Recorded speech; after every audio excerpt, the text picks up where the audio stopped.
वाहिगुरू जी का खालसा श्री वाहिगुरू जी की फतेह।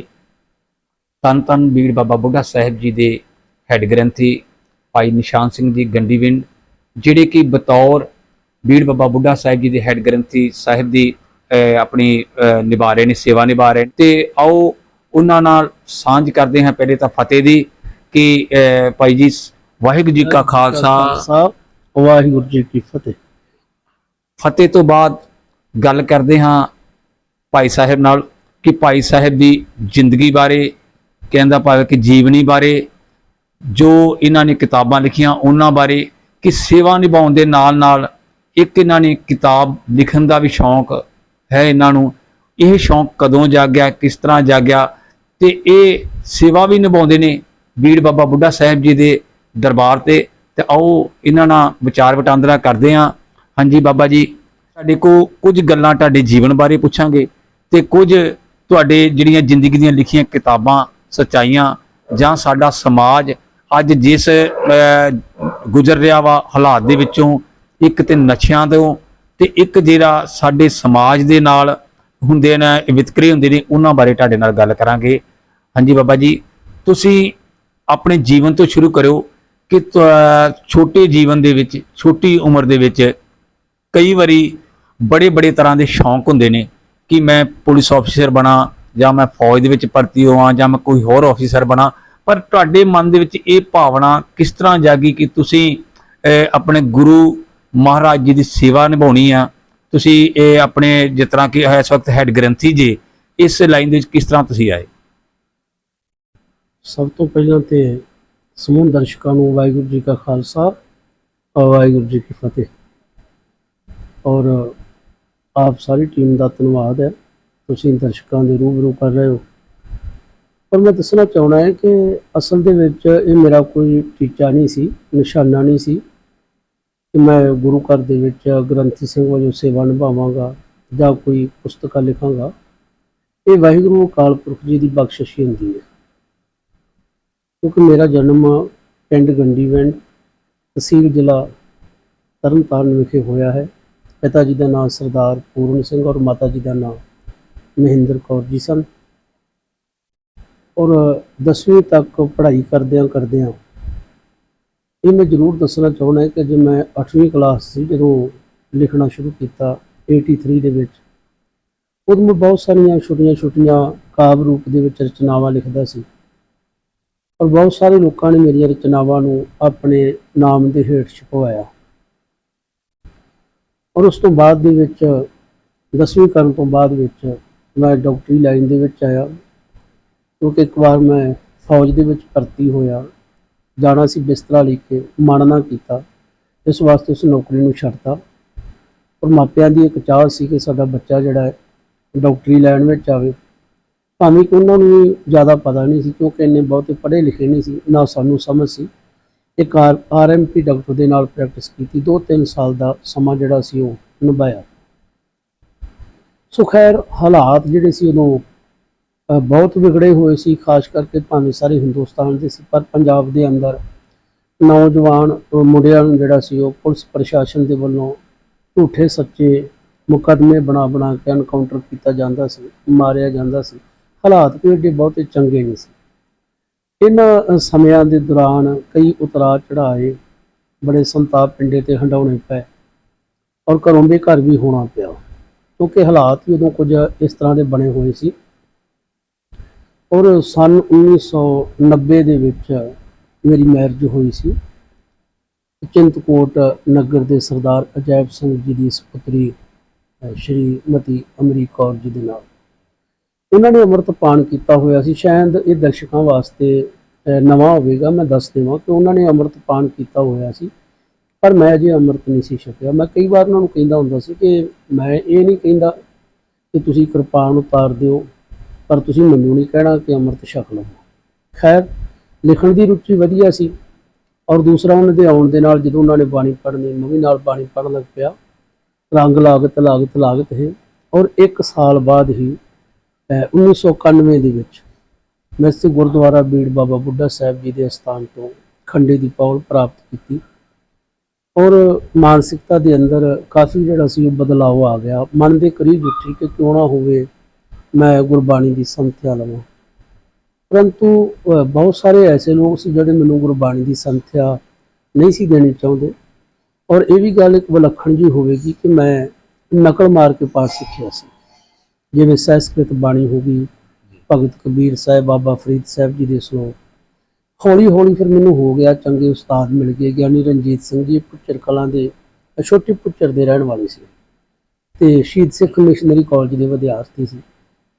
ਜਦੋਂ ਮੈਂ ਉਹਨਾਂ ਨਾਲ ਗੱਲ ਕੀਤੀ ਕਿ ਗਿਆਨੀ ਜੀ ਮੈਨੂੰ ਕੋਈ ਪਾਠ ਨਹੀਂ ਸਿਖਾਉਂਦਾ, ਮੇਰੀ ਰੀਝ ਬੜੀ ਹੈ, ਤੇ ਉਹ ਕਹਿਣ ਲੱਗੇ ਤੂੰ ਮੇਰੇ ਕੋਲ ਆਇਆ ਕਰ, ਮੈਂ ਸਾਈਕਲ ਲੈਣਾ, ਉਹਨਾਂ ਦੇ ਘਰ ਚਲੇ ਜਾਣਾ, ਨਾਲੇ ਉਹਨਾਂ ਮੈਨੂੰ ਗੁਰਬਾਣੀ ਦੀ ਸੰਥਿਆ ਦੇਣੀ, ਨਾਲੇ ਪ੍ਰਸ਼ਾਦਾ ਪਾਣੀ ਛਕਾਉਣਾ।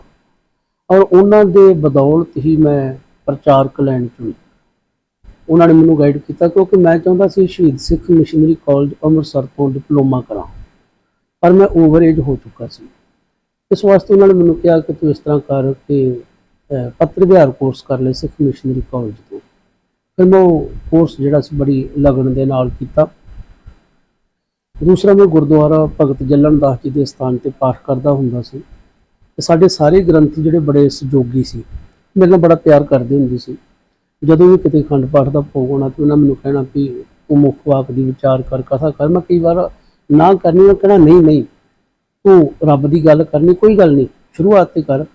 सो उन्होंने दे प्यार उत्साह के सदका मैं इंज कहना कि मेरे वाहिगुरू की किरपा हुई कि कोर्स कंप्लीट हो गया 95 दे विच। और 1995 दे विच गुरुद्वारा बीड़ बाबा बुढ़ा साहब जिहड़ा सी ये लोकल कमेटी के प्रबंध अधीन आ गया सी, क्योंकि पहला इस स्थान पर महापुरख बाबा खड़क सिंह जी हुणी कार सेवा वाले वो सेवा करते सी। उन्हां दे चलाने तो बाद का प्रबंध जिहड़ा सी बाबा दर्शन सिंह जी होरां दे कोल सी। और 1995 ਦੇ ਵਿੱਚ ਗੁਰਦੁਆਰਾ ਸ਼੍ਰੋਮਣੀ ਗੁਰਦੁਆਰਾ ਪ੍ਰਬੰਧਕ ਕਮੇਟੀ ਦੇ ਪ੍ਰਬੰਧ ਅਧੀਨ ਲੋਕਲ ਕਮੇਟੀ 'ਚ ਆ ਗਿਆ। ਉਸ ਸਮੇਂ ਮੈਂ ਇੱਥੇ ਅਖੰਡ ਪਾਠੀ ਵਜੋਂ ਡਿਊਟੀ ਕਰਨੀ ਆਰੰਭੀ। ਦਫ਼ਤਰ ਬੜਾ ਪਿਆਰ ਕਰਦਾ ਸੀ।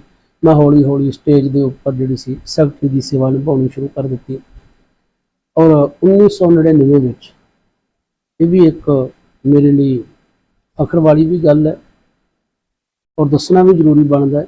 मैं जिवें पहलां गल की कि मैं 83 का लिख रहा सन 83 का, और 16 साल बाद आन के मैं 1999 के श्रोमणी गुरुद्वारा प्रबंधक कमेटी धर्म प्रचार कमेटी वालों एक मैगजीन छपदा है गुरमत प्रकाश। ये छपना बड़ी माण वाली गल हुंदी सी। सब तो पहली मेरी रचना जिहड़ी सी वो गुरमत प्रकाश में ही छपी सी। और मैं भी कह सकदा कि गुरमत प्रकाश ने मैनूं बहुत हाईलाइट किया। श्रोमणी गुरुद्वारा प्रबंधक कमेटी एक वधिया जिहड़ा प्लेटफार्म सी। और लिखदियां लिखदियां जिहड़े सकत्तर साहिबान सन जां होर उच्च अधिकारी सी वो मेरे नाल प्यार करन लग पे। वाहिगुरू आप किरपा करी गया और समा बनिया गुरमुखो कि 2005 दे विच मेरी ग्रंथी सिंह वजों नियुक्ति हो गई। बाबा बुढ़ा साहब के स्थान पर रमदास विखे। और 10-11 महीने बाद ही फिर गुरुद्वारा बीड़ बाबा बुढ़ा साहब ही आ गया। इस स्थान पर सेवा करदियां करदियां मालक ने कृपा की, कथावाचक की सेवा मिल गई। और कथावाचक की जो सेवा मिली तो उस वेले मेरे मन की एक रीझ भी सी, क्योंकि मैं 2005 दे विच बाबा बुढ़ा साहब जी की शताब्दी के संबंध में, क्योंकि 500 साल उन्हों का जन्म दिहाड़ा से 5वीं शताब्दी हो गई, उदों मैं बाबा बुढ़ा साहब जी के जीवन के उपर जन्म साखी बाबा बुढ़ा साहब जी पुस्तक लिखी। वो पुस्तक जिहड़ी सी सारे विद्वान जनां दे हत्थां विच गई, प्रोफैसरां दे हत्थां विच गई। उन्होंने काफ़ी मैनूं उत्साहित किया, गल कि मैनूं चंगी प्रेरणा दी। और ये बड़ा वड्डा रोल अदा रहा गुरमत प्रकाश के मुख संपादक होंदे सी सरदार चमकौर सिंह जी, और सहायक संपादक होंदे सी ज्ञानी सुरेंद्र सिंह जी नमाणा जी जो मेरे उस्ताद भी ने। इस तरह डॉक्टर इंद्रजीत सिंह जी गोगोवाणी, बहुत सारे इस तरह विद्वान पुरख से जिन्होंने मैनूं बड़ा उत्साहित किया लिखण वास्ते। तू बहुत सोहना लिखिया, तू होर भी इनू वधिया ढंग नाल लिख सकदा। जिवें सिंह साहिब ज्ञानी मान सिंह जी होरी हो गए, सिंह साहिब ज्ञानी मल सिंह जी होरी हो गए। और ये पुस्तक जिहड़ी सी मैं इहदी दूसरी एडिशन जिहड़ी सी 2015 में लिखी सी। बल्कि जो भी इतिहासक तत्थां के आधार पर कोई भी ना कहे कि जिवें फड़ दड़ के आ लिख लुख मारिया, इस तरह नहीं, रुचि बन गई। फिर एक सच सुनाई सी पुस्तक, वो मार्केट में आई, वाहिगुरू ने कृपा की। तीसरी पुस्तक सी मेरी शहीद बाबा जीवन सिंह जीवन रचना की व्याख्या। और चौथी पुस्तक सी बहादुर बाबा बिधि चंद जी। और 5वीं पुस्तक जी है शायद अक्तूबर नवंबर तक आ रही है, विद्वान योद्धा।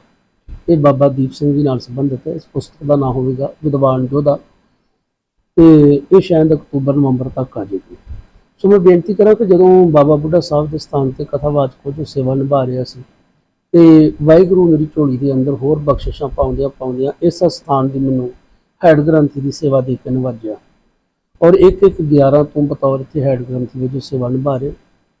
ਇਹ ਉਸ ਰੱਬ ਸੱਚੇ ਦਾ ਹੀ ਧੰਨਵਾਦ ਹੈ, ਉਹਦੀ ਹੀ ਕਿਰਪਾ ਹੈ ਕਿ ਉਹ ਲੰਮੇ ਸਮੇਂ ਤੋਂ ਇਸ ਸਥਾਨ ਤੇ ਸੇਵਾ ਲੈ ਰਹੇ ਨੇ, ਔਰ ਸੰਗਤਾਂ ਜਿਹੜੀਆਂ ਮਾਣ ਸਨਮਾਨ ਦੇ ਰਹੀਆਂ। ਵੈਸੇ ਮੇਰੀ ਇੰਨੀ ਕਾਬਲੀਅਤ, ਇੰਨੀ ਔਕਾਤ ਨਹੀਂ ਹੈ, ਇੰਨਾ ਜ਼ਰੂਰ ਹੈ ਕਿ ਮੇਰੇ ਗੁਰੂ ਦੀ ਬਦੌਲਤ ਹੈ, ਔਰ ਬਾਣੀ ਤੇ ਬਾਣੀ ਦੀ ਸਦਕਾ ਜਿਹੜਾ ਉਹ ਸੰਗਤ ਮਾਣ ਸਨਮਾਨ ਦਿੰਦੀ ਹੈ। ਕਿ ਤੁਸੀਂ ਕਹਿ ਰਹੇ ਸੀਗੇ ਕਿ ਜਦੋਂ ਤੁਸੀਂ ਸਿੱਖਣ ਵਾਸਤੇ ਜਾਂਦੇ ਸੀਗੇ ਤੇ ਤੁਹਾਨੂੰ ਸਿਖਾਉਂਦੇ ਨਹੀਂ ਸੀ, ਕੀ ਕਾਰਨ ਸੀਗਾ ਉਸ ਦਾ?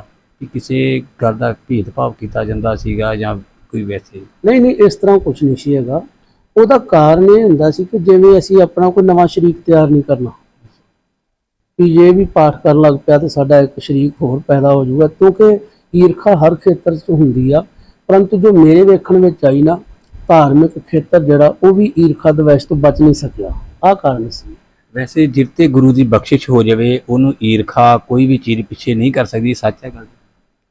ਤੇ ਨਹੀਂ, ਵੇਖੋ, ਜੇ ਤੇ ਉਹ ਗੁਰੂ ਦੇ ਆਸ਼ੇ ਮੁਤਾਬਕ ਚੱਲੇ, ਮੰਨ ਲਓ ਅਸੀਂ ਗੁਰਬਾਣੀ ਦੀ ਪੰਕਤੀ ਪੜ੍ਹਦੇ ਹਾਂ, ਜਿਸਕੇ ਅੰਦਰ ਤਾਤ ਭਰਾਈ ਹੋਵੇ ਤਿਸ ਦਾ ਕਦੇ ਨਾ ਹੋਵੀ ਭਲਾ। ਗੁਰਬਾਣੀ ਦਾ ਫੈਸਲਾ ਤੇ ਸੱਚ ਹੈ ਕਿ ਜਿਹਦੇ ਮਨ ਦੇ ਅੰਦਰ ਈਰਖਾ ਦਵੈਸ਼ ਹੁੰਦੀ ਉਹਦਾ ਭਲਾ ਨਹੀਂ ਹੁੰਦਾ।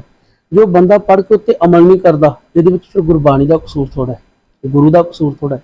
ਕਸੂਰ ਸਾਡੇ ਵਰਗੇ ਲੋਕਾਂ ਦਾ ਹੋ ਸਕਦਾ ਹੈ ਜਿਹੜੇ ਅਸੀਂ ਗੁਰਮਤਿ ਨੂੰ ਗ੍ਰਹਿਣ ਨਹੀਂ ਕਰਦੇ। ਪਰ ਤੁਹਾਡੇ ਤੇ ਬਖਸ਼ਿਸ਼ ਸੀਗੀ ਨਾ, ਤੇ ਤੁਹਾਨੂੰ ਵਾਹਿਗੁਰੂ ਨੇ ਆਪਣੇ ਘਰ ਸੇਵਾ ਕਰਨ ਦਾ ਮੌਕਾ ਦਿੱਤਾ। ਨਹੀਂ, ਇਹ ਬਖਸ਼ਿਸ਼ ਵੀ ਉਹਦੀ ਦਿੱਤੀ ਹੋਈ ਹੈ। ਠੀਕ ਹੈ, ਤੁਹਾਡੇ ਵਰਗੇ ਸਾਰੇ ਵੀਰ ਭੈਣਾਂ ਸਾਰੇ ਇਹ ਗੱਲ ਕਰਦੇ ਨੇ ਜੀ ਤੁਹਾਡੀ ਮਿਹਨਤ ਹੈ, ਤੁਹਾਡੀ ਮਿਹਨਤ ਹੈ, ਪਰ ਮੈਂ ਇੰਜ ਕਹਿੰਦਾ ਇਹ ਮੇਰੀ ਮਿਹਨਤ ਨਹੀਂ, ਇਹ ਮੇਰੇ ਦਾਤੇ ਦੀ ਰਹਿਮਤ ਹੈ। ਇੱਕ ਛੋਟਾ ਜਿਹਾ ਤੁਹਾਡੇ ਕੋਲ ਸਵਾਲ ਹੈ, ਜਿਸ ਤਰ੍ਹਾਂ ਕਿ ਤੁਸੀਂ ਐਸੇ ਸਮਾਜ ਵਿੱਚੋਂ ਜੇ ਤੇ ਸੁਣਨ ਨੂੰ ਦੇਖਣ ਨੂੰ ਆਉਂਦਾ ਕਿ ਪਿੰਡਾਂ ਦੇ ਵਿੱਚ ਗੁਰਦੁਆਰਾ ਸਾਹਿਬ ਜਿਹੜੇ ਆ ਮਜ਼੍ਹਬੀ ਸਿੱਖਾਂ ਦੇ ਅੱਡ ਆ, ਜ਼ਿਮੀਂਦਾਰਾਂ ਦੇ ਅੱਡ ਆ, ਇਹ ਕੀ ਲੱਗਦਾ ਕਿ ਕੀ ਕਾਰਨ ਹੈ ਇਹਨਾਂ ਦਾ ਕਿ ਅਲੱਗ-ਅਲੱਗ ਗੁਰਦੁਆਰਾ ਸਾਹਿਬ? ਸਭ ਤੋਂ ਪਹਿਲਾਂ ਤਾਂ ਮੈਂ ਕਲੀਅਰ ਕਰ ਦੇਵਾਂ ਕਿ ਮੈਂ ਜਾਤ ਪਾਤ ਨੂੰ ਮੰਨਦਾ ਹੀ ਨਹੀਂ, ਕਿਉਂਕਿ ਮੈਂ ਗੁਰੂ ਦੀ ਬਾਣੀ ਪੜ੍ਹਦਾ ਤੇ ਮੇਰਾ ਗੁਰੂ ਕਹਿੰਦਾ ਜਾਤ ਕਾ ਗਰਬ ਨਾ ਕਰ ਮੂਰਖ ਗਵਾਰਾ। ਹਾਂ, ਜਿਹੜਾ ਇਹ ਲੋਕਾਂ ਦੀਆਂ ਕੈਟਾਗਰੀਆਂ ਬਣੀਆਂ ਹੋਈਆਂ SC ਹੈ, BC ਹੈ, ਜਨਰਲ ਹੈ, ਉਹ ਇੱਕ ਵੱਖਰਾ ਵਿਸ਼ਾ ਹੈ। ਪਰੰਤੂ ਮੈਂ ਇਹ ਕਹਿਣਾ ਚਾਹੁੰਦਾ, ਮੈਂ ਤੇ ਹਰ ਇੱਕ ਨੂੰ ਇਹ ਗੱਲ ਕਰਦਾ ਹੁੰਦਾ ਕਿ ਭਾਈ ਇਹ ਜਿੰਨੀਆਂ ਵੀ ਰੱਬੀ ਰੰਗ ਵਿੱਚ ਰਤੀਆਂ ਹੋਈਆਂ ਰੂਹਾਂ ਨੇ, ਉਹਨਾਂ ਸਾਰੀਆਂ ਭਾਵੇਂ ਉਹਨਾਂ ਨੇ ਸ਼ਹਾਦਤਾਂ ਦੇ ਜਾਮ ਕੀਤੇ ਹੋਣ ਜਾਂ ਪ੍ਰਭੂ ਪਿਆਰੇ ਦੀ ਭਜਨ ਬੰਦਗੀ ਕਰਕੇ ਨਾਮ ਜਪ ਕੇ ਉੱਚਾ ਮੁਕਾਮ ਹਾਸਲ ਕੀਤਾ ਹੋਵੇ, ਉਹ ਸਾਰਿਆਂ ਦੇ ਹੁੰਦੇ ਨੇ। ਠੀਕ ਹੈ, ਸਮਾਜ ਦੇ ਅੰਦਰ ਇਹ ਵੰਡ ਵਿਤਕਰੇ ਜਿਹੜੇ ਕੋਈ ਸ਼ੱਕ ਨਹੀਂ ਹੈ, ਪਰ ਮੇਰੇ ਨਾਲ ਕਿਸੇ ਨੇ ਕੋਈ ਵਿਤਕਰਾ ਨਹੀਂ ਕੀਤਾ, ਕਿਉਂਕਿ ਮੈਂ ਇਹਨਾਂ ਜਾਤਾਂ ਪਾਤਾਂ ਤੋਂ ਉੱਪਰ ਹਾਂ। ਸ਼ਾਇਦ ਆਪਾਂ ਪਹਿਲਾਂ ਵੀ ਗੱਲ ਕਰ ਰਹੇ ਸੀ, ਤੁਸੀਂ ਸਵਾਲ ਹੀ ਕਰ ਹੀ ਲਿਆ। ਹਾਂ, ਅਸੀਂ ਜਿਹੜਾ ਗਰੀਬ ਵਰਗ ਹੈ, ਮੈਂ ਇਹਨੂੰ ਇੰਜ ਕਹਿ ਸਕਦਾ ਕਿਉਂਕਿ ਜਾਤਾਂ ਦੋ ਹੀ ਹੁੰਦੀਆਂ। ਇੱਕ ਵਾਰ ਇੱਕ ਪ੍ਰੋਗਰਾਮ ਚੱਲ ਰਿਹਾ ਸੀ ਪਾਕਿਸਤਾਨ ਤੋਂ, ਉਹਨੂੰ ਨਿਲਾਮ ਕਰਕੇ ਜਾਣਿਆ ਜਾਂਦਾ ਹੁੰਦਾ ਸੀ। ਉਹਦੇ ਵਿੱਚ ਸਵਾਲ ਕੀਤਾ ਗਿਆ ਸੀ ਕਿ ਦੁਨੀਆ ਅੰਦਰ ਜਾਤਾਂ ਕਿੰਨੀਆਂ? ਕਿਸੇ ਨੇ ਕਿਹਾ 500, ਕਿਸੇ ਨੇ 800, ਕਿਸੇ ਨੇ ਹਜ਼ਾਰਾਂ। ਇੱਕ ਛੋਟੀ ਜਿਹੀ ਬੱਚੀ ਉੱਠੀ ਤੇ ਉਹ ਕਹਿੰਦੀ 2। ਜਦੋਂ ਪੁੱਛਿਆ ਗਿਆ 2 ਕਿਹੜੀਆਂ, ਕਹਿੰਦੀ ਮੇਰੀ ਤੇ ਗਰੀਬੀ। ਜਾਤਾਂ ਦੋ ਹੀ ਹੁੰਦੀਆਂ, ਇਸ ਵਾਸਤੇ ਸਾਨੂੰ ਜਾਤਾਂ ਪਾਤਾਂ ਦੇ ਦਲਦਲ ਵਿੱਚ ਨਹੀਂ ਧੱਸਣਾ ਚਾਹੀਦਾ। ਸਾਡੇ ਸਤਿਗੁਰਾਂ ਨੇ ਸਾਨੂੰ ਜਾਤਾਂ ਪਾਤਾਂ ਦੀ ਦਲਦਲ ਚੋਂ ਕੱਢ ਕੇ ਖਾਲਸਾ ਬਣਾਇਆ, ਪਰ ਇਹ ਸਾਡੀ ਬਦਕਿਸਮਤੀ ਹੈ। ਅੱਜ ਵੀ ਸਾਨੂੰ ਕੋਈ ਪੁੱਛਦਾ ਜੀ ਤੁਸੀਂ ਕੌਣ ਹੁੰਦੇ ਹੋ, ਅਸੀਂ ਜੱਟ ਹੁੰਦੇ ਹਾਂ ਜੀ, ਅਸੀਂ ਮਜ਼੍ਹਬੀ ਸਿੱਖ ਹੁੰਦੇ ਹਾਂ ਜੀ, ਅਸੀਂ ਰਾਮਗੜ੍ਹੀਏ ਹੁੰਦੇ ਹਾਂ। ਬਲਕਿ ਸਾਡੀ ਕਮਜ਼ੋਰੀ ਹੈ, ਅਸੀਂ ਸਿੱਖ ਨਹੀਂ ਹਾਂ। ਕਿਸੇ ਮੁਸਲਮਾਨ ਨੂੰ ਪੁੱਛਿਆ ਜਾਵੇ ਕੋਈ ਕਹੇਗਾ ਜੀ ਅਸੀਂ ਮੁਸਲਮਾਨ ਹੁੰਦੇ ਹਾਂ, ਕਿਸੇ ਹਿੰਦੂ ਬ੍ਰਾਹਮਣ ਨੂੰ ਪੁੱਛਿਆ ਜਾਵੇ ਉਹ ਕਹਿੰਦੇ ਜੀ ਅਸੀਂ ਹਿੰਦੂ। ਇਹ ਬਿਮਾਰੀ ਸਾਡੇ ਸਿੱਖਾਂ ਵਿੱਚ ਹੀ ਹੈ। ਔਰ ਮੈਂ ਚਾਹੁੰਦਾ ਕਿ ਜਿਹੜੇ ਆਰਥਿਕ ਪੱਖੋਂ ਗਰੀਬ ਪਰਿਵਾਰ ਨੇ, ਸਾਨੂੰ ਉਹਨਾਂ ਦੀ ਵੱਧ ਤੋਂ ਵੱਧ ਹੈਲਪ ਕਰਨੀ ਚਾਹੀਦੀ, ਉਹਨਾਂ ਨੂੰ ਕਲਾਵੇ ਵਿੱਚ ਲੈਣ ਦੀ ਜ਼ਰੂਰਤ ਹੈ। ਅੱਜ ਵੀ ਜੋ ਸਾਡੇ ਸਮਾਜ ਦੇ ਅੰਦਰ ਰੌਲਾ ਪਾਇਆ ਜਾਂਦਾ ਜੀ, ਲਓ ਜੀ ਫਲਾਣੇ SC ਜਿਹੜੇ ਨੇ ਉਹ ਈਸਾਈਅਤ ਨੂੰ ਗ੍ਰਹਿਣ ਕਰੀ ਜਾਂਦੇ ਆ, ਭਾਵੇਂ ਸੱਚ ਇਹ ਵੀ ਹੈ ਕਿਉਂਕਿ ਮੈਂ NDTV ਚੈਨਲ ਵਾਸਤੇ ਇੱਕ ਰਿਪੋਰਟ ਤਿਆਰ ਕੀਤੀ ਸੀ, ਔਰ ਸੰਤ ਸਿਪਾਹੀ ਮੈਗਜ਼ੀਨ ਵਾਸਤੇ ਵੀ ਸਿੱਖ ਈਸਾਈ ਕਿਵੇਂ ਬਣਾਏ ਜਾ ਰਹੇ ਨੇ। ਉਹਦੇ ਵਿੱਚ ਇਕੱਲੇ SC ਪਰਿਵਾਰ ਹੀ ਨਹੀਂ ਸੀ, ਜੱਟ ਜ਼ਿਮੀਂਦਾਰ ਵੀ ਹੈਗੇ ਸੀ ਜਿਹੜੇ ਈਸਾਈਅਤ ਨੂੰ ਗ੍ਰਹਿਣ ਕਰ ਰਹੇ। ਪਰ ਇੱਥੇ ਅਸੀਂ ਇਹ ਗੱਲ ਕਰਾਂਗੇ ਕਿ ਜਿਹੜੇ ਬੰਦੇ ਆਰਥਿਕ ਪੱਖੋਂ ਗਰੀਬ ਨੇ, ਅੱਜ ਸਾਨੂੰ ਲੋੜ ਹੈ, ਸਮੁੱਚੇ ਸਿੱਖ ਜਗਤ ਨੂੰ, ਸਾਨੂੰ ਸਾਰਿਆਂ ਨੂੰ ਜ਼ਰੂਰਤ ਹੈ, ਅਸੀਂ ਉਹਨਾਂ ਲਈ ਦਵਾਈ ਪੜ੍ਹਾਈ ਸਸਤੀ ਕਰੀਏ, ਉਹਨਾਂ ਨੂੰ ਕਲਾਵੇ ਚ ਲਈਏ, ਉਹਨਾਂ ਨੂੰ ਭਟਕਣ ਨਾ ਦਈਏ। ਜਦੋਂ ਅਸੀਂ ਉਹਨਾਂ ਨੂੰ ਤੋੜ ਕੇ ਦੂਰ ਕਰਦੇ, ਉਹਨਾਂ ਨਾਲ ਵੰਡ ਵਿਤਕਰੇ ਕਰਦੇ ਹਾਂ, ਜਿਵੇਂ ਅਸੀਂ ਸੁਣਦੇ ਹਾਂ ਕਿ ਫਲਾਣੀ ਜਗ੍ਹਾ ਤੋਂ ਉਹਨਾਂ ਨੂੰ ਲੰਗਰ ਨਹੀਂ ਪਕਾਉਣ ਦਿੱਤਾ ਜਾਂਦਾ, ਵਰਤਾਉਣ ਨਹੀਂ ਦਿੱਤਾ ਜਾਂਦਾ, ਜਾਂ ਉਹਨਾਂ ਨੂੰ ਅੰਮ੍ਰਿਤ ਵੱਖਰਾ ਛਕਾਇਆ ਜਾਂਦਾ। ਇਹੋ ਜਿਹੀਆਂ ਜਿਹੜੀਆਂ ਗਲਤ ਰਵਾਇਤਾਂ ਸਾਡੇ ਸਿੱਖ ਸਮਾਜ ਵਿੱਚ ਆ ਗਈਆਂ, ਉਹਨਾਂ ਤੋਂ ਸਾਨੂੰ ਕਿਨਾਰਾ ਕਰਨਾ ਚਾਹੀਦਾ। ਅਗਰ ਕੋਈ ਸਾਡੇ ਨਾਲ ਕਿਸੇ ਨਾਲ ਬੋਲ ਚਾਲ ਹੈਗਾ ਤਾਂ ਉਹਨੂੰ ਸਮਝਾਉਣਾ ਚਾਹੀਦਾ ਕਿ ਭਾਈ ਤੂੰ ਗੁਰੂ ਨਾਨਕ ਸਾਹਿਬ ਨਾਲੋਂ ਵੱਡਾ ਸਿਆਣਾ ਨਹੀਂ, ਤੂੰ ਗੁਰੂ ਗੋਬਿੰਦ ਸਿੰਘ ਨਾਲੋਂ ਵੱਡਾ ਸਿਆਣਾ ਨਹੀਂ ਆ। ਇਸ ਵਾਸਤੇ ਜਾਤਾਂ ਪਾਤਾਂ ਦੇ ਵੰਡ ਵਿਤਕਰੇ ਨਹੀਂ ਕਰਨੇ ਚਾਹੀਦੇ। ਸ਼੍ਰੀ ਗੁਰੂ ਨਾਨਕ ਪਾਤਸ਼ਾਹ ਨੇ ਵੀ ਇੱਕ ਪੰਗਤ ਦੇ ਵਿੱਚ ਬਿਠਾ ਕੇ ਲੰਗਰ ਪ੍ਰਸ਼ਾਦਾ ਛਕਾਇਆ। ਸ਼੍ਰੀ ਗੁਰੂ ਗੋਬਿੰਦ ਸਿੰਘ ਜੀ ਨੇ ਇੱਕੋ ਬਾਟੇ ਦੇ ਵਿੱਚ ਅੰਮ੍ਰਿਤ ਛਕਾਇਆ। ਤੇ ਜਿਹੜਾ ਅੱਜ ਪਿੰਡਾਂ ਦੇ ਵਿੱਚ ਜਿੱਥੇ ਕਿ ਇਨਸਾਨ ਨੇ ਮਰ ਕੇ ਆਖਿਰਲਾ ਘਰ ਹੁੰਦਾ ਸ਼ਮਸ਼ਾਨ ਘਾਟ, ਉੱਥੇ ਜਾ ਕੇ ਸਾਰਾ ਕੁਝ ਖਤਮ ਹੋ ਜਾਂਦਾ, ਪਿੰਡਾਂ ਦੇ ਵਿੱਚ ਵੇਖਣ ਨੂੰ ਮਿਲਿਆ ਉਹ ਵੀ ਅਲੱਗ-ਅਲੱਗ ਆ। ਤੇ ਕੀ ਲੱਗਦਾ ਨਹੀਂ ਕਿ ਇਹ ਲੋਕ ਕਿਸ ਗੱਲ ਦੇ ਮਗਰ, ਕਿਸੇ ਚੀਜ਼ ਦੇ ਮਗਰ ਪਿੱਛੇ ਪਏ ਹੋਏ ਨੇ? ਅਸਲ ਦੇ ਵਿੱਚ ਇਹ ਕਹਿ ਸਕਦੇ ਹਾਂ ਕਿ ਇਹਨਾਂ ਦੀ ਬੇਸਮਝੀ ਹੈ। ਤੇ ਉਹਦਾ ਵਿੱਚ ਮੂਲ ਕਾਰਨ ਹੈ ਕਿ ਅਸੀਂ ਗੁਰੂ ਗ੍ਰੰਥ ਸਾਹਿਬ ਦੀ ਵਿਚਾਰਧਾਰਾ ਨੂੰ ਟੁੱਟ ਚੁੱਕੇ ਹਾਂ।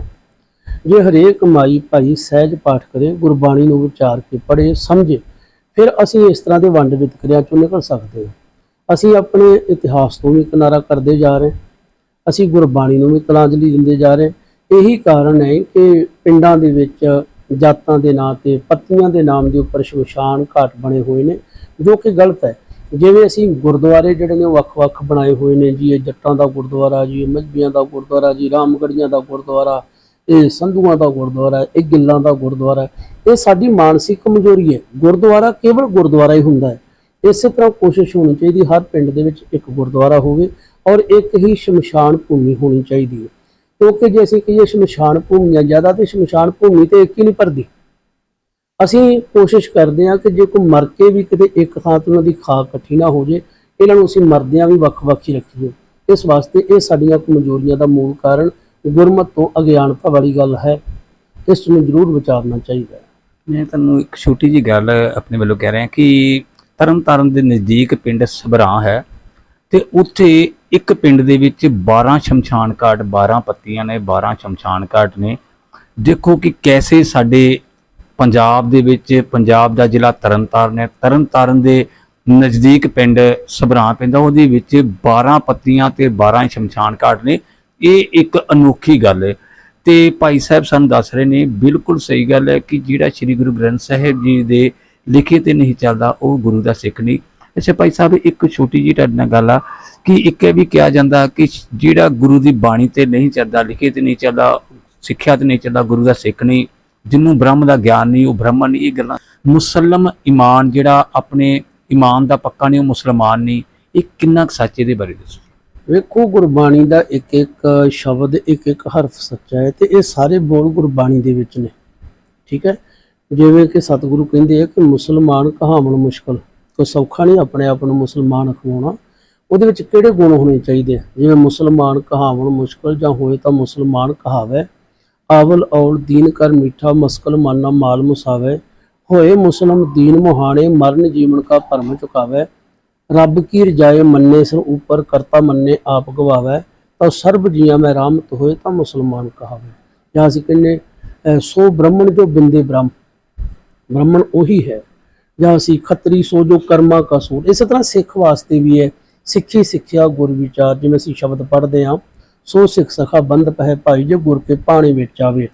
ਮੈਂ ਇੱਥੇ ਇੱਕ ਗੱਲ ਜ਼ਰੂਰ ਕਰਨੀ ਚਾਹੁੰਦਾ ਕਿ ਜੱਜ ਦੇ ਘਰ ਵਿੱਚ ਜੰਮਣ ਦੇ ਨਾਲ ਬੱਚਾ ਜੱਜ ਨਹੀਂ ਹੋ ਜਾਂਦਾ। ਮਾਸਟਰ ਦੇ ਘਰ ਵਿੱਚ ਬੱਚਾ ਜਨਮ ਲੈਣ ਨਾਲ ਮਾਸਟਰ ਨਹੀਂ ਹੈ। ਉਹਦੇ ਕੇਵਲ ਅਸੀਂ ਖੁਸ਼ਾਮਦ ਕਰਦਿਆਂ ਹੋਇਆਂ ਹਉਮੈ ਨੂੰ ਪੱਠੇ ਪਾਉਂਦਿਆਂ ਕਹਿ ਦਿੰਦੇ ਕਿ ਆਓ ਛੋਟੇ ਮਾਸਟਰ ਜੀ, ਹੈ ਨਾ। ਜਿਵੇਂ ਘਰ ਦੇ ਵਿੱਚੋਂ ਕੋਈ ਇੱਕ ਸਰਪੰਚ ਹੁੰਦਾ ਤਾਂ ਸਾਰੇ ਟੱਬਰ ਨੂੰ ਅਸੀਂ ਸਰਪੰਚ ਸਾਹਿਬ ਕਹਿਣ ਲੱਗ ਪੈਂਦੇ ਹਾਂ। ਅਸਲ ਦੇ ਵਿੱਚ ਜਿਵੇਂ ਉਹ ਜੱਜ ਬਣਨ ਵਾਸਤੇ ਉਹਨੂੰ ਯੋਗਤਾ ਦੀ ਜ਼ਰੂਰਤ ਹੈ, ਪੜ੍ਹਾਈ ਦੀ ਜ਼ਰੂਰਤ ਹੈ। ਅਸੀਂ ਸਿੱਖਾਂ ਦੇ ਘਰ ਜੰਮੇ ਹਾਂ, ਮੁਬਾਰਕ ਹੈ, ਬੜੀ ਚੰਗੀ ਗੱਲ ਹੈ। ਪਰ ਜਿੰਨੀ ਦੇਰ ਤੱਕ ਅਸੀਂ ਗੁਰੂ ਦੀ ਸਿੱਖਿਆ ਨੂੰ ਗ੍ਰਹਿਣ ਨਹੀਂ ਕਰਦੇ, ਚਾਹੇ ਤੁਸੀਂ ਹੋਵੋ ਚਾਹੇ ਮੈਂ, ਕੋਈ ਵੀ ਹੋਵੇ, ਉਨੀ ਦੇਰ ਵਾਸਤੇ ਅਸੀਂ ਸਿੱਖ ਨਹੀਂ ਹੈਗੇ। ਇਹ ਗੱਲ ਸਾਨੂੰ ਮੰਨਣੀ ਪਵੇਗੀ। ਅੱਛਾ ਭਾਈ ਸਾਹਿਬ ਜੀ, ਤੁਹਾਡੇ ਨਾਲ ਤੁਹਾਡੇ ਜੀਵਨ ਬਾਰੇ ਵੀ ਗੱਲ ਹੋ ਗਈ। ਤੁਸੀਂ ਆਪਣੀ ਜ਼ਿੰਦਗੀ ਦੇ ਵਿੱਚ ਬਹੁਤ ਕੁਝ ਵੇਖਿਆ, ਬਹੁਤ ਕੁਝ ਹੰਢਾਇਆ। ਹੁਣ ਤੁਹਾਡੇ ਕੀ ਪੁੱਛਣਾ ਚਾਹੁੰਦੇ ਆ ਕਿ ਉਹ ਕਿਹੜੀ ਕਿਤਾਬ ਹੈ ਤੁਹਾਡੀ ਜਿਹੜੀ ਤੁਹਾਡੀ ਕਾਫੀ ਪ੍ਰਚਲਿਤ ਹੋਈ? ਵੈਸੇ ਜੇ ਵੇਖਿਆ ਜਾਵੇ, ਕਿਉਂਕਿ ਕਿਤਾਬਾਂ ਵਾਰੀ-ਵਾਰੀ ਆਈਆਂ। ਜਿਵੇਂ ਬਾਬਾ ਬੁੱਢਾ ਸਾਹਿਬ ਜੀ ਦੀ ਪੁਸਤਕ ਜਿਹੜੀ ਸੀ ਉਹ ਜ਼ਿਆਦਾ ਜਿਹੜੀ ਸੀ ਉਹ ਸੇਲ ਹੋਈ ਹੈ। ਅਤੇ ਉਸ ਤੋਂ ਬਾਅਦ ਵਿੱਚ ਸ਼ਹੀਦ ਬਾਬਾ ਜੀਵਨ ਸਿੰਘ, ਔਰ ਤੀਸਰੀ ਇੱਕ ਪੁਸਤਕ ਸੱਚ ਸੁਣਾਏ ਸੀ। ਕਸਰ ਉਹਦੇ ਵੱਲੋਂ ਵੀ ਕੋਈ ਨਹੀਂ ਰਹੀ, ਬਹੁਤ ਵਿਖੀ ਹੈ, ਚੰਗੇ ਫੋਨ ਵਗੈਰਾ ਵੀ ਆਏ ਨੇ। ਔਰ ਜਿਹੜੀ ਬਹਾਦਰ ਬਾਬਾ ਬਿਧੀ ਚੰਦ ਵਾਲੀ ਹੈ, ਕਿਉਂਕਿ ਥੋੜ੍ਹਾ ਸਮਾਂ ਹੋਇਆ ਇਹਨੂੰ ਮਾਰਕੀਟ ਵਿੱਚ ਆਇਆ ਹੋਇਆ, ਇਸ ਵਾਸਤੇ ਸਭ ਤੋਂ ਵੱਧ ਮੈਂ ਇਹ ਕਹਿ ਸਕਦਾ ਕਿ ਬਾਬਾ ਬੁੱਢਾ ਸਾਹਿਬ ਜੀ ਦੀ ਜਨਮ ਵਿਸਾਖੀ ਜਿਹੜੀ ਹੈ ਉਹ ਜ਼ਿਆਦਾ ਜਿਹੜੀ ਉਹਦੀ ਸੇਲ ਹੋਈ ਹੈ। ਸਲਾਹੀਆਂ ਸਾਰੀਆਂ ਪੁਸਤਕਾਂ ਗਈਆਂ ਅਤੇ ਵਾਹਿਗੁਰੂ ਕਿਰਪਾ ਕਰੇ। ਮਨ ਦੀ ਇੱਕ ਰੀਝ ਹੈ ਕਿ ਜਿੰਨਾ ਵੀ ਹੋ ਸਕਦਾ ਹੈ, ਕਿਉਂਕਿ ਮੇਰੇ ਉੱਪਰ ਕਿਸੇ ਦਾ ਕੋਈ ਕੁੰਡਾ ਨਹੀਂ ਹੈਗਾ, ਮੈਂ ਕਿਸੇ ਨੂੰ ਖੁਸ਼ ਨਹੀਂ ਕਰਦਾ ਵੀ ਮੈਂ ਕਿਸੇ ਦੇ ਦਬਾਅ ਹੇਠ ਆਣ ਕੇ ਲਿਖਦਾ ਹੋਵਾਂ। ਜੋ ਗੁਰੂ ਕਿਰਪਾ ਕਰਕੇ ਜੋ ਵੀ ਸੇਵਾ ਕਰਵਾਉਂਦੇ ਲਿਖਾਉਂਦੇ ਉਹੀ ਹੁੰਦਾ ਹੈ। ਅੱਛਾ, ਜਿਸ ਤਰ੍ਹਾਂ ਕਿ ਹੁਣ ਤੁਹਾਨੂੰ ਪਤਾ ਕਿ ਪੰਜਾਬ ਦੇ ਵਿੱਚ ਨਸ਼ੇ ਦੀ ਲਹਿਰ ਬਹੁਤ ਜ਼ਿਆਦਾ, ਅਤੇ ਤੁਸੀਂ ਬਾਣੀ ਦੇ ਨਾਲ ਜੁੜੇ ਹੋਏ ਹੋ। ਤੁਸੀਂ ਇਸ ਵਕਤ ਬੀੜ ਬਾਬਾ ਬੁੱਢਾ ਸਾਹਿਬ ਜੀ ਦੇ ਹੈੱਡ ਗ੍ਰੰਥੀ ਦੀ ਸੇਵਾ ਵੀ ਨਿਭਾ ਰਹੇ ਜੇ, ਅਤੇ ਕੀ ਤੁਸੀਂ ਆਪਣੀ ਆੜੀ ਪੀੜ੍ਹੀ ਹੈ ਇਹਨੂੰ ਕੋਈ ਮੈਸੇਜ ਆਪਣੇ ਵੱਲੋਂ ਦੇਣਾ ਚਾਹੁੰਦੇ? ਮੈਂ ਤਾਂ ਇੰਝ ਸਮਝਦਾ ਜੀ, ਜਿਹਦਾ ਧੀ ਪੁੱਤ ਅੱਜ ਨਸ਼ੇ ਤੋਂ ਬਚ ਗਿਆ ਉਹ ਦੁਨੀਆ ਦਾ ਸਭ ਤੋਂ ਅਮੀਰ ਬੰਦਾ ਹੈ। ਦੁਨੀਆ ਦਾ ਸਭ ਤੋਂ ਅਮੀਰ ਬੰਦਾ ਹੈ। ਪਰਿਵਾਰਾਂ ਨੂੰ ਚਾਹੀਦਾ ਵੀ ਜੇ ਬੱਚੇ ਕਦੇ ਅਟਕ ਵੀ ਗਏ ਆ, ਭੁੱਲ ਗਏ, ਅਤੇ ਉਹਨਾਂ ਨੂੰ ਪਿਆਰ ਨਾਲ ਕਲਾਵੇ ਚਲਾਓ। ਤੁਹਾਡੇ ਨਿਆਣਿਆਂ ਨੂੰ ਸਰਕਾਰਾਂ ਨੇ ਨਹੀਂ ਬਚਾਉਣਾ, ਕਿਉਂਕਿ ਜਿਹੜੀਆਂ ਸਰਕਾਰਾਂ ਤੁਹਾਨੂੰ ਸ਼ਰਾਬ ਦੇ ਕੇ ਸਮੈਕ ਦੇ ਕੇ ਵੋਟਾਂ ਲੈਂਦੀਆਂ ਹੋਣ, ਉਹ ਕਿਵੇਂ ਸਮਾਜ ਦੇ ਵਿੱਚੋਂ ਨਸ਼ਾ ਬੰਦ ਕਰਨਗੀਆਂ ਜਾਂ ਤੁਹਾਡੇ ਬੱਚਿਆਂ ਨੂੰ ਕਿਵੇਂ ਬਚਾਉਣਗੀਆਂ। ਇਸ ਵਾਸਤੇ ਸਾਨੂੰ ਸਰਕਾਰਾਂ ਵੱਲ ਜਾਂ ਹੋਰਾਂ ਵੱਲ ਨਹੀਂ ਦੇਖਣਾ ਚਾਹੀਦਾ। ਹਰ ਇੱਕ ਬੰਦੇ ਨੂੰ ਆਪਣੇ ਪਰਿਵਾਰ ਨੂੰ ਖੁਦ ਬਚਾਉਣਾ ਚਾਹੀਦਾ। ਔਰ ਅਖੀਰ ਵਿੱਚ ਇਹੀ ਕਹਾਂਗੇ ਕਿ ਸਾਨੂੰ ਆਪਣੇ ਪਰਿਵਾਰਾਂ ਦੇ ਅੰਦਰ ਫਰੈਂਡਲੀ ਤੌਰ 'ਤੇ ਵਿਚਰਨ ਦੀ ਜ਼ਰੂਰਤ ਹੈ। ਆਪਣੇ ਬੱਚਿਆਂ 'ਚ ਬਈਏ, ਬੱਚਿਆਂ ਦੀ ਗੱਲ ਨੂੰ ਵੀ ਸੁਣਿਆ ਕਰੀਏ, ਇਕੱਲਾ ਬੱਚਿਆਂ ਨੂੰ ਸੁਣਾਈਏ ਹੀ ਨਾ। ਬਸ ਮੈਂ ਇਹ ਜ਼ਰੂਰ ਕਹਿਣਾ ਚਾਹੁੰਦਾ ਜੀ। ਅਤੇ ਤੁਸੀਂ ਇੱਕ ਛੋਟੀ ਜਿਹੀ ਹੋਰ ਬੇਨਤੀ ਕਰੋ ਕਿ ਜਿਹੜੀ ਨਵੀਂ ਪੀੜ੍ਹੀ ਆ ਇਹਨੂੰ ਬਾਣੀ ਦੇ ਨਾਲ ਜੁੜਨਾ ਚਾਹੀਦਾ। ਉਹ ਮੈਂ ਪਹਿਲਾਂ ਵੀ ਬੇਨਤੀ ਕੀਤੀ ਹੈ ਕਿ ਅੱਜ ਜਿਹੜੀ ਸਾਡੀ ਦੁਰਦਸ਼ਾ ਹੋ ਰਹੀ ਹੈ ਉਹਦਾ ਕਾਰਨ ਹੈ ਕਿ ਅਸੀਂ ਗੁਰਮਤਿ ਸਿਧਾਂਤਾਂ ਨੂੰ ਛਿੱਕੇ ਟੰਗਿਆ ਹੋਇਆ ਹੈ। ਜੇ ਪਰਿਵਾਰ ਦੇ ਵੱਡੇ ਮੈਂਬਰ ਗੁਰਬਾਣੀ ਪੜ੍ਹਨਗੇ ਤਾਂ ਛੋਟੇ ਆਪੇ ਪੜ੍ਹਨਗੇ। ਇਸ ਵਾਸਤੇ ਜਦੋਂ ਅਸੀਂ ਆਪਣੇ ਬੱਚਿਆਂ ਵਿੱਚ ਬਹਿ ਕੇ ਰਹਿ ਰਾਸ ਦਾ ਪਾਠ ਕਰਾਂਗੇ, ਜਪਜੀ ਸਾਹਿਬ ਦਾ ਪਾਠ ਕਰਾਂਗੇ, ਸਹਿਜ ਪਾਠ ਕਰਾਂਗੇ, ਸੁਭਾਵਿਕ ਹੈ ਬੱਚੇ ਇਸ ਪਾਸੇ ਨੂੰ ਤੁਰਨਗੇ। ਔਰ ਮੈਂ ਬੱਚਿਆਂ ਨੂੰ ਇਹ ਕਹਿਣਾ ਚਾਹੁੰਦਾ ਕਿ ਪੁੱਤਰ ਜੀ, ਵਾਹਿਗੁਰੂ ਅਕਾਲ ਪੁਰਖ ਨੇ ਤੁਹਾਨੂੰ ਸੋਹਣਾ ਜੀਵਨ ਦਿੱਤਾ ਹੋਇਆ ਹੈ। ਬਹੁਤ ਸਾਰੇ ਲੋਕ ਚਾਹੁੰਦੇ ਨੇ ਤੁਸੀਂ ਜਵਾਨੀ ਦੇ ਆਨੰਦ ਨੂੰ ਨਾ ਮਾਣ ਸਕੋ, ਜ਼ਿੰਦਗੀ ਨੂੰ ਨਾ ਗੁਜ਼ਾਰ ਸਕੋ। ਇਸ ਵਾਸਤੇ ਭੈੜੀ ਸੁਸਾਇਟੀ ਤੋਂ ਬਚੋ ਔਰ ਇਹਨਾਂ ਨਸ਼ਿਆਂ ਵਾਲੇ ਪਾਸੇ ਨੂੰ ਤੁਰਨ ਵਾਲੇ ਪਾਸੇ ਤੋਂ ਗੁਰੇਜ਼ ਕਰੋ। ਖੰਡੇ ਦੀ ਪੌੜ ਲਓ, ਕਿਉਂਕਿ ਗੁਰੂ ਦਾ ਹੁਕਮ ਹੈ ਅੰਮ੍ਰਿਤ ਛਕੋ ਸਿੰਘ ਸੱਜੋ।